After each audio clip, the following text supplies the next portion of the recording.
ಸ್ನಾನವನ್ನು ಮಾಡದೆ ತುಳಸಿಯನ್ನು ಕಡಿಯಬಾರದು ಅಂತ ಅನ್ನೋದನ್ನು ನಾವು ಕೇಳಿದ್ದೇವೆ.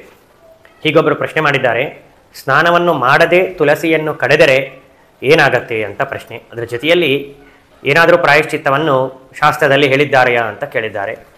ಹೀಗೆ ಪೂಜಾ ಕಲ್ಪಲತಾ ಅಂತ ಅನ್ನೋ ಗ್ರಂಥದಲ್ಲಿ ಈ ಪ್ರಶ್ನೆಗಳಿಗೆ ಉತ್ತರವನ್ನು ಕೊಟ್ಟಿದ್ದಾರೆ. ಅಸ್ನಾತ್ವಾ ತುಳಸೀಂ ಛಿತ್ವಾ ಏರ್ಚಯಂತಿ ಜನಾರ್ದನಂ ಅಶುದ್ಧ ಸಂಭವೇತ್ ಪೂಜಾ ಪಂಚಗವ್ಯೇನ ಶುದ್ಧ್ಯತಿ ಅಂತ ಹೇಳಿದ್ದಾರೆ. ಸ್ನಾನವನ್ನು ಮಾಡದೆ ತುಳಸಿಯನ್ನು ಕಡೆದು ಅಂತಹ ತುಳಸಿಯಿಂದ ಭಗವಂತನ ಆರಾಧನೆಯನ್ನು ಮಾಡಿದರೆ ಆ ಪೂಜೆ ಅಂತನ್ನೋದು ನಿಷ್ಫಲವಾಗ್ತದೆ. ಆ ಪೂಜೆಯಿಂದ ಸಿಗಬೇಕಾಗಿರತಕ್ಕಂತಹ ಫಲ ಸಿಗೋದಿಲ್ಲ.